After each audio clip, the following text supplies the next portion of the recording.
distinguer clairement, quand on pense par exemple aux recherches sur la vie encore de notre planète, entre les manifestations de vie et les manifestations de civilisation, donc de technologie.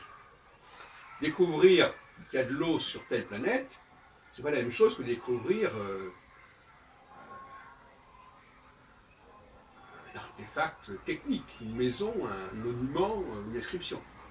Ça ne serait pas du tout la même signification. Or, aujourd'hui, on nous dit, voilà, il y a de la vie, il n'y a pas de la vie, mais il n'y a pas que ça. Si sur la Lune, on avait découvert des traces de culture, des traces d'écriture, ça aurait été un tout autre événement que le simple fait de marcher sur la Lune. Je dis ça parce que vient de sortir cette semaine le film sur la conquête de la Lune en 69.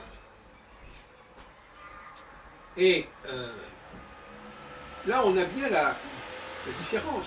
La technique, c'est l'humain. La vie, c'est la nature. C'est pas la même chose.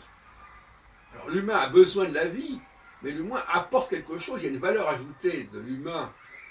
Et quand je dis l'humain, j'entends ça dans un sens extrêmement large. Hein, on a bien compris. C'est-à-dire, l'homme, c'est celui qui sort de la Terre, mais il sort, donc il dépasse la Terre. Et de la Terre au sens luminus. Et donc, si vous voulez, l'humain, c'est tout ce qui est né de la nature, mais qui n'est pas de la nature, qui est né de la nature, mais qui a pris le contre-pied de la nature. C'est ce qu'on appelle la seconde création. C'est le Deus Faber. L'humain, c'est l'homme, c'est le Dieu qui construit, c'est le Dieu horloger. C'est pas le Dieu du Big Bang. C'est pas le même Dieu. Le Dieu des cosmologistes, c'est pas le Dieu de la Bible. Hein, et on a fait souvent l'amalgame entre les deux, c'est une grave erreur. L'histoire du monde, c'est pas telle qu'elle est racontée dans la Bible, c'est pas l'histoire du monde, de l'univers dans sa totalité, c'est l'histoire de notre monde à nous. Et notre humanité à nous, c'est même pas l'histoire de la Terre, c'est l'histoire de notre civilisation. Donc c'est pas la même chronologie, bien évidemment.